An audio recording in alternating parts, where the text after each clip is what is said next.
Hey everybody, welcome in. Chief Meteorologist Brad Panovich here for your live weather impact. Boy, we had a blast of cold, and that cold is still lingering tonight. But if it was too early, too soon for you, I will say it was definitely too early and too soon for a lot of us. But it really wasn't that cold compared to mid-January. The problem is for this time of year, it was brutally cold. And yes, it was a very, very early snowfall, which we'll talk about in a minute. But let's get to your weather impacts tonight, because the big story is the quick turnaround. As cold as it's been, we're going to be back in the mid-60s as soon as tomorrow. So talk about a huge jump in temperatures. In some cases, 15, 20 degree jump in temperature tomorrow from where we were the last 2 days. And if you think that's warm, wait till the weekend. Mid-70s moving in by the weekend. It is going to be incredibly warm for the weekend, very similar to what we just had. And unfortunately, no rain in the forecast as well. So we could use the rain desperately. We just don't have any in the forecast. So let's talk about our flurry activity yesterday. It did flurry in Charlotte. That is officially a trace. And I could probably do a whole show on what a trace of snow is, but I'll break it down for you. If it snows, but it doesn't get to a measurable amount, and measurable for snow is 1/10 of an inch, so 0.10 inches. That's the closest measurement. We don't measure to the nearest hundredth or 5/100ths. We only measure to the nearest 1/10 of an inch. So if it snows, but it doesn't get to 1/10 of an inch, that's a trace. And conversely, if it was rain and it rained and it didn't get it to 0.01, which is a much lower threshold, that is considered a trace. So it officially snowed at the airport for about 2 hours, didn't accumulate, but we had a trace. That marks the 5th earliest snow of any kind in the Charlotte area, dating back to our record keeping back in 1887, which, by the way, in 1887, our earliest snow of all time, a trace on Halloween that year. And if you're curious, the first measurable snow, earliest measurable, which is more than a 10th, it was actually on this date, November 11th, 1968. So this would be the date of our earliest measurable snow. The last time it snowed in November at all in Charlotte was back on Veterans Day in 2018. So yeah, that was an early snowfall for us, but it's crazy to think it was 77 one day and we got snow the next day. Now, what's happening now is the turnaround is happening. We're starting to see southwest winds developing. That's the blowtorch that kind of kept us warm last week. That's going to start moving in. Now, the overnights are going to stay chilly. I expect low 30s tonight in many areas, maybe some upper 20s. So pretty cold tonight, but the turnaround will be pretty epic tomorrow. We'll go from a cold start in the morning all the way back into the mid-60s by the afternoon. And like I said, that's the lost and found weather for your kids, because they wear the jacket or sweatshirt in the morning and you never see it again because they forget where it is in the afternoon because it's too warm to have the jacket or sweatshirt on. And that will be the trend for really the rest of this week. Whoops, jumped by that one too quickly. I want to show you the forecast for the tomorrow's afternoon highs across the area. Generally in the mid-60s, even in the mountains, we're going to see temperatures in the 50s. So a pretty dramatic warm up, and you can blame it all on that quick shift in the wind. We've had that, basically the Arctic Express come down here the last 2 days, and now we're going to see the Gulf open up and kind of southwest winds, though it's not going to be super humid. The southwest wind, that continues really into the rest of the week. We have a dry front that moves through from the north. That will probably bring some slightly drier air for Wednesday night into Thursday, but other than that, not much of a change. Now, rainfall-wise, boy, we could use some rain. The flurries were fun yesterday, but I would have taken some rain, honestly, in this drought situation. And now that we had a killing freeze last night for the entire area, that means more dormant vegetation on top of the leaf fall. So you got a lot of fuels for wildfire risk. And as we go through this week, that will be something we'll have to monitor pretty closely, the fact that we could see the wildfire danger raise its head again, and that's primarily because of how dry it is and how dry the air mass is going to be. And also, we're going to warm up. We're going to see some mid-70s by this upcoming weekend. So 75, 77, which looks a lot like this past weekend, because it was 74 and 77 this past weekend, and we liked it so much we're going to do it again this upcoming weekend with mid-70s. And even into next week, the temperatures stay in the 70s. So let's look long term. Like, are there any big changes? Well, we know the warm pattern's coming, but starting this weekend, we've got a dry front, a series of somewhat dry fronts, maybe some northwest flow rain in the mountains on Sunday into Monday. But next week will be interesting. This will be the week before Thanksgiving.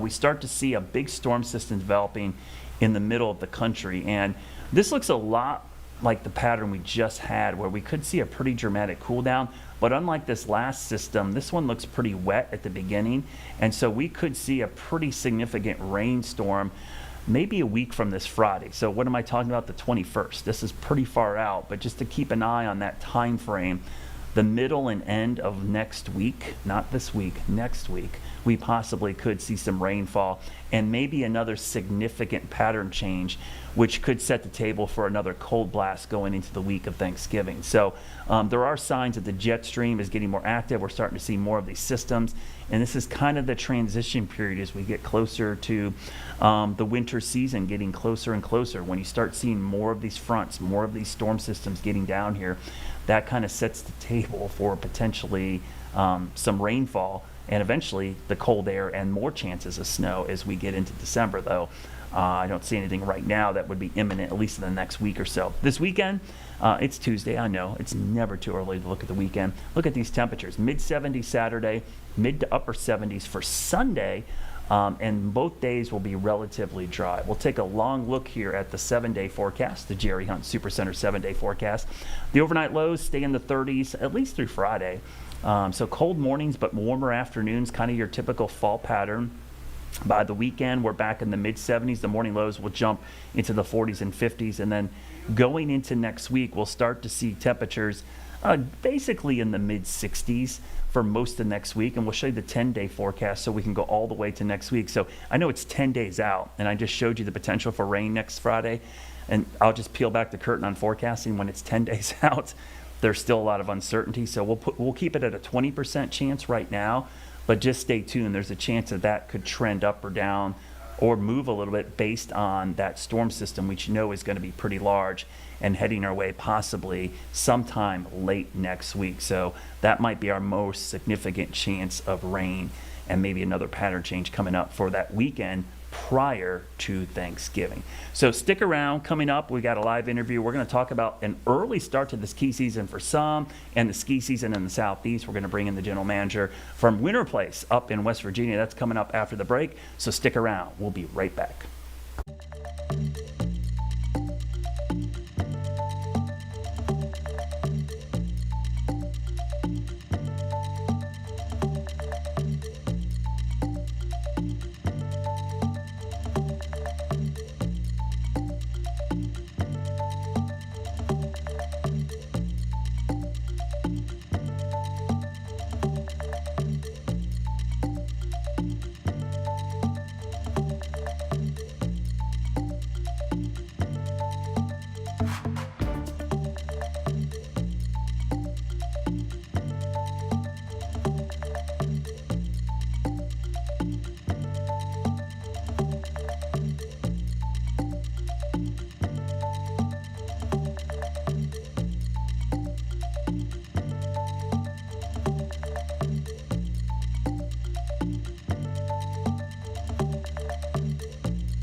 All right, welcome back. Well, normally you would be seeing me and Tim Buckley, the chief meteorologist at WFMY up in Greensboro, but Tim is out tonight, so it's just me. And you know that I love to ski, and I love the start of the ski season. Typically, we start talking about the ski season around Thanksgiving weekend, but this weekend we saw a lot of resorts making snow in western North Carolina and across the southeast through West Virginia all the way up into western Maryland, and a lot of natural snow on top of that. So I thought I'd bring in a guest from one of our big resorts here in the southeast, Josh Faber. He is the general manager up at Winter Place Resort in Gent, West Virginia. Josh, good to see you again. I got to meet you several years ago, and I know you've been down to our station a couple of times. How are you doing this evening? I'm doing great, man. Thank you so much for having me. And it's kind of fun. I get the weather update and I get to talk a little skiing. It's great. Yeah, so talk a little bit about this past event. I know you guys started making snow. You guys don't plan to open in the near term, but talk about what your plan is right now when you get an early blast of cold and snow like this, especially in early November, what the plan is for you guys. Absolutely. Typically we don't open up until mid-December, but I wanted to get a big jump on this season, try to get open as soon as possible. We got this great cold blast rolled through. So we started up the system Monday morning and we pumped through this afternoon and we already pumped over 3 million gallons of water. So the team did great. And there's some decent piles. I could whip it out right now and probably get it open for sure, but I'm gonna save it a little bit, wait for the next cold blast, get some more snow out there for everyone. Yeah, so talk a little bit about that process, like how you guys decide. We saw Sugar Mountain open down here, and I always tell people that first time opening is kind of a PR stunt, really, to kind of tell everybody, hey, we're the first ones to open. But I know you guys like to have a really good product for over your entire resort, right? And talk about how that thought process goes and when you guys open up and what you like to provide for your customers. Absolutely. So, it's kind of, I don't want to call it a gamble, but you have to be very conservative. 'Cause, our climate can change so rapidly. So if I were to go out there today and push all of this snow out and open up, say tomorrow, there's a good chance it's going to melt by Thanksgiving. So if I can leave it in piles, it kind of acts as its own refrigerator, and that snow will kind of protect itself for a while. So that's kind of my thought. Because when we do open up, it's a big piece to everything we do, for the families, the beginners, the diehard skiers. I want to give a good product and I want to be able to have enough open, spread people out, get some lessons rolling, things of that nature. So it is important, especially me being a diehard skier. I want to, give something that's, very fun and safe and awesome. So talk a little bit about that, because I think that's an important point that people don't understand about the man-made snow. We know that in the Southeast, man-made snow is a big part of the operation. But you mentioned it there, like the self-refrigerant, and I think this is a fascinating part about the man-made snow. It tends to hold itself a little bit better than the natural stuff, right? So when you guys make a good base of the man-made stuff, it tends to stick around longer than people think. And it also is a good idea when we do see a warm spell in the winter that places that have a good base can actually have really good skiing even in a warm spell, right, Josh? Oh, 100%. So I always use the analogy, right? We've all seen the pretty snowflake, right? Kind of looks like our hand. It's got different designs. No snowflake's the same. Well, our man-made snow, it's more of a crystal, more of like a grain of salt or a grain of sand. So it's much more durable. So when there's no snow in our backyards, especially where you are, right? There's no snow. We have lots of it, and it protects itself. We'll have a multiple foot base, and it definitely becomes much more durable. And that's the beauty of it, right? When it does warm up, the man-made snow is huge, and it's becoming more prevalent all across the ski industry. Not just down here in the Southeast. Out west, it's a big piece. Yeah, talk about that operation. Like how many guns, and you talked a little about the number of gallons. You guys have made some upgrades to your system as well this year. What is your system like, and how quickly, if we get a prolonged cold snap, can you guys blanket the mountain? Yeah, so we just wrapped a $2 million capital project up this fall. The crews worked extremely hard. It takes us all summer to get ready for winter. And within that process, from, adding a mile of new snowmaking pipe to more snow guns, energy efficient lighting on the slope. So we're really trying to mold that product into something that our guests, come to expect, right? Like I want people to show up, and when they leave, I want them to tell a friend and come back again. And if I don't provide that, then I failed, and I want to do a good job. So the system's intense. We can pump 7,000 gallons of water a minute. Wow. I think the new analogy we're using, it can fill up a school bus in like 2 minutes, right? So it's a ton of water. And but we got to have the temperatures, right? Yesterday was great, and looks like I'll keep watching your show, but looks like around Thanksgiving, it gets Yeah. cold again, and we're going to be ready, and we're going to hit it hard. So, what do you think are some of the biggest myths people have? Especially, you mentioned the fact that a lot of people go up to your place from Charlotte, from Raleigh, from Greensboro, from Richmond. And I think this happens. This is just human nature, right? We, like you said, we look at our backyard. It's not cold and snowing here. Why would I want to go skiing up in West Virginia? Talk a little bit about some of those myths and like things people need to look out for if they're planning to go skiing, and maybe not rely so much on what's happening locally, but more up your way. Oh, 100%. So, one, our weather is completely different, from Charlotte to up here. So, it can be 60 down there and it's going to be cold and snowing up here. Huge myth. One, a lot of people think it's hard to get to our ski areas, right? Winter Place is right off of the highway, just straight up 77, and you literally see the highway from the slopes. And, one of the biggest secrets, we tend to sometimes get rain in the winter, right? It happens. Yeah. But skiing in the rain is my biggest myth. It's actually kind of fun. If you're prepared for it and you're dressed in the right gear, the snow's always soft. There's no lift lines. You got the whole place to yourself. And it's actually a blast. But that's why, webcams are so important. Check out our webcam. You'll see that we have a ton of snow. And it's always a good time, right? If you're skiing, and I don't really care where you ski, right? I want you to come to Winter Place, but I'm super pumped for Sugar. Catalucci opened up tomorrow, I believe. Tomorrow, yeah. And skiing local, right? Skiing local is important, so it's a huge piece of the industry, and I'm happy we can be a part of that.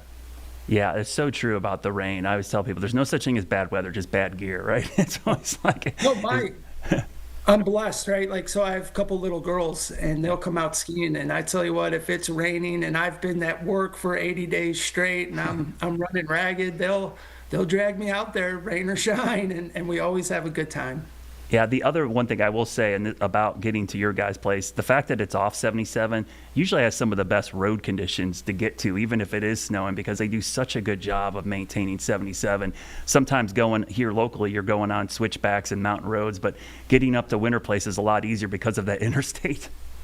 No, it's a gift, and it's such an easy drive. I mean, I'm coming down to you Thursday for the Charlotte Ski Club Warren Miller movie premiere.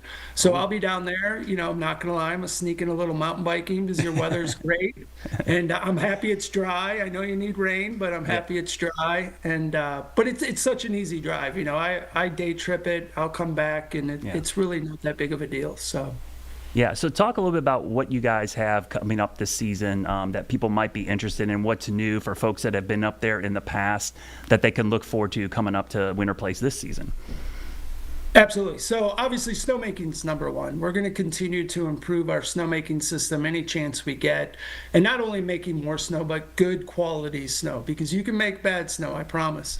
So we do definitely focus on the positive, making good quality product for everyone. We have events going on every single weekend, from park events to family races, family weekends. I mean, we really try to push that family element, right? Especially if you've never skied before. Winter Place, we have more acreage of beginner terrain, and our ski school programs are top notch to where you can get that progression. You can come out, never have skied before, get used to those green slopes, and then we have plenty of blue and black trails to provide that, once you get a little braver, get those left and right hand turns down, you can progress. So we really push that element. Yeah, I think I just love to get people out on the slopes, because I'm always one of those people. Every time I go skiing, Josh, I always feel like I need to do more of it. When you get on the slope, you're like, why don't I do this every day? Because you don't think about it. But what about the people that don't ski? That's like, there's always a person maybe in your group that says, hey, I'm not a skier. I'm scared to death. I got a bum knee or something. You always hear that. You guys have tubing as well, right? You've got other activities you guys can do on the mountain. Yeah, so we have the largest tubing park in West Virginia, and it's anyone can do it, right? You don't have to walk up the hill. We have a magic carpet that you just stand on the conveyor. It takes you back to the top, and it's a large facility and space, but it's also a pretty fun ride. Going back to my kids, they're always like, "Let's go tubing," and I'm like, "Let's go ski," because it's a ride, man. It's definitely a good time, and we've definitely have changed that model to this coming up season where we're trying to give people more time, right? It used to be an hour and a half session, then it went to 2, but we're going to go 3 hours this year to give people a little extra time. Same pricing, we're not messing with that. I just want to be able to give a little more value to where if you're out there with your kids and they want to go in and get a hot chocolate, if it were me, I'd be like, we only have 2 hours, Yeah. we don't have time for that, no bathroom Yeah. breaks. Tubing. But now, you get an extra hour, same cost, and just try to, let people enjoy their time. And it's a great, like I said, all around, even people that come and just watch, right? Yeah. We have people lodge all day long, just watching people, watching their grandkids, whatever it might be. I want them on the slopes, but as long as they're bringing someone out, it's terrific. Yeah.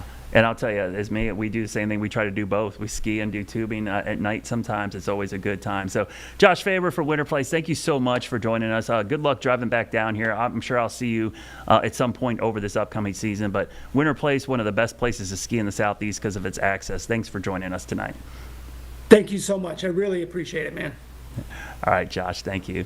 Yeah, I mean, I'm looking forward to this ski season a lot. I can't wait until I can get up into the mountains. And, Josh said they try to open mid-December, which is great because usually that means they're going to have a lot of the mountain open by that time. A lot of resorts in the Southeast, I will speak just from, past experience, the kind of goal is to open sometime around Thanksgiving or shortly after to try to stretch the season out. So if you're planning on going skiing, I would definitely just check ahead of those webcams as Josh talked about. Check with me. I'll forecast a lot for skisoutheast.com and try to give you a heads up because some of the best times to ski is when it's raining here in Charlotte because areas up like Gent, which is that flat top mountain up there, they'll have snow falling when it's raining everywhere else. And in our mountains like Beach and Sugar Mountain, we'll have a ton of snow while it's basically raining down here. And speaking of that, I'm going to pull up our Sugar camera just to see what it looks like right now because they've had some great snowmaking going on. I'm going to look and see what it looks like. They were open for daytime skiing, and you heard Josh talk about they're the first resort, by the way, to open on the entire East Coast. They have 5 runs open right now, but Cataloochee is going to open tomorrow. There's a live look at Sugar Mountain. You can still see they're making snow, so it is cold enough for them to continue making snow right now. Their base is, I think, at 30 inches, and they're going to try to make as much snow as possible. Now, you just saw my forecast earlier, right? We were talking about the fact that it's going to warm up. So they're going to try to pile this up. They're probably what we call whales. And the reason, just to tell you a little bit about the snowmaking and ski resort industry, the whales are the piles that are made. If you look at it at a profile, it looks like a whale humpback. That's what they call those. And they'll tend to leave those because that's like storing snow for later on. You heard Josh kind of allude to that. They'll make those piles of snow, let them sit there. They'll self-refrigerate. It'll melt. Yes, it's melting, but at the core, it's still staying cold. They'll save that and spread that around to keep the base going for a while. Let's take a quick look. I'm gonna pull up our Maggie Valley camera, which is a really cool camera. I hope they have the lights on. That's what I'm hoping. So this is on Hemp Hill, looking back towards Cataloochee Ski Resort. And there you can see it's all lit up. So they're making snow like crazy right there. The Maggie Valley, by the way, Cataloochee Ski Resort, that's west of Asheville. That's on the foothills of the Smoky Mountains. They're going to open tomorrow morning at 9 a.m., I believe, or 8 a.m. And typically early season skiing super cheap. They have discounted tickets because the whole mountain isn't open. Today was a holiday, so a lot of kids were out of school in the mountains, so they got a chance to go ski. One of the great things about living in the North Carolina mountains is when they do have a snow day, usually lift tickets are half price for locals for kids to go skiing. So I get excited for the ski season every year at this time, and it's amazing how many people ski in the Southeast. I think people move to the Carolinas and they think, I'm too far from skiing. We have several resorts in North Carolina, Cataloochee, Hatley Point, which is relatively new. We've got Beach, Sugar, Appalachian Ski Mountain. There's 5 resorts in North Carolina. You go up into Virginia, you got Bryce, and you've got Wintergreen. You've got You've got Winter Place, Snowshoe, which is a massive resort up in central part of West Virginia. You've got Timberline, you've got Canaan Valley, and then all the way up in western part of Maryland in Garrett County, they've got a WISP. So that's kind of considered the Southeast. And what makes the ski resorts in the Southeast unique, they rely heavily on snowmaking, but as you heard from Josh, a lot of resorts are doing that now. But they also draw from a really far distance. You think people go out west skiing. In the Southeast, people drive from Florida, southern Alabama, the Gulf Coast, the Midwest, the East Coast, to go to these resorts because these are the closest ski resorts to them. So if you get a chance to go skiing this season, I'm always a big fan of it. Go up there. So my little tip is don't go on the weekend because the lift lines are crazy. Do a midweek trip. It's sometimes some of the best skiing in the middle of the week. So before I leave tonight, I wanted to focus on one more thing we talked about. I talked about during my newscast, and we talked about on social media today. This has been all over online. So the sun has launched a solar flare early this morning, an X-class solar flare. I think from all the sci-fi movies, people immediately think, uh-oh, this is a bad thing. Yeah, it could be a bad thing in the most dramatic sense. If we have a massive solar flare, it could have major grid problems, satellite disruption. But I'll be honest with you, in modern times, we have a way to forecast and detect these, and we can mitigate some of these factors, even though we have a very interconnected world with cell phones and GPS that can be impacted by this. We have ways to mitigate some of the impacts. The bigger story with this is the Aurora Borealis, the Northern Lights. People get super excited to see the Northern Lights, and there's a small chance tonight for North Carolina, but probably a better chance tomorrow. You can see the forecast at least, and this is a very fickle forecast because sometimes it doesn't orient correctly, and sometimes, like I think tomorrow could be a problem. It could happen in the middle of the day. And obviously you can't see the Northern Lights in the middle of the day because it's sunlight. But if this does hang on till tomorrow evening, sunset tomorrow night is coming up at 5:18 p.m., we could see the Aurora Borealis in North Carolina again, like we did last October, which is amazing. So just some tips. If we get a chance, it could be early tomorrow morning before sunrise, or again tomorrow evening after sunset.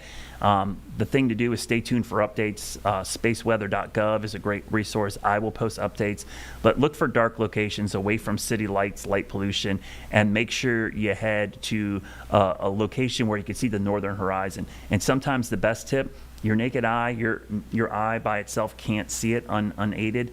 Use your camera, use that night camera shot, the long exposure. I know back in October, even in Charlotte, it was tough to see with the naked eye, even though you could, but with your smartphone, you could absolutely see it. So I'm sure we'll talk a lot about this tomorrow on live weather impact as well. But get ready for a warm up. After our cold snap here, we are going to see temperatures jump back into the 60s for tomorrow, and by the end of the week, we'll be in the 70s. But that's it for tonight. Stick around. Don't go anywhere. We're going to have more news coming up on live news impact coming up here on WCNC Plus. I'll see you later.